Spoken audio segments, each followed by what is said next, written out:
કોઈ જ્ઞાતિ આવીને આપણું પેટ ભરશે?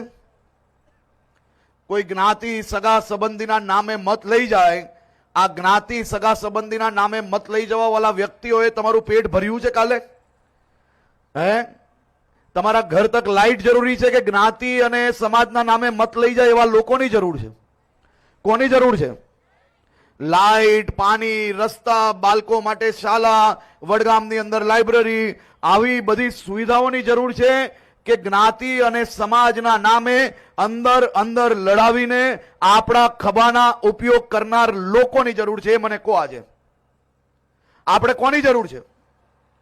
વિકાસની જરૂર છે કે નહીં? કે જ્ઞાતિ અને સમાજના નામે લોકોને લડાવનાર લોકોની જરૂર છે? મને કહો આજે. આ વડગામ હોય કે બનાસકાંઠા જિલ્લો હોય આપણો, આ બધા જ વિકાસના કામ જો ભારતીય જનતા પાર્ટીએ કર્યું હોય, તમે સૌ લોકોએ સાથે મળીને કર્યું હોય, તો આ કોંગ્રેસ કોના નામે આજે મત માંગવા આવે છે એવું આપણે ના પૂછવું પડે? પૂછવું પડે કે ના પૂછવું પડે?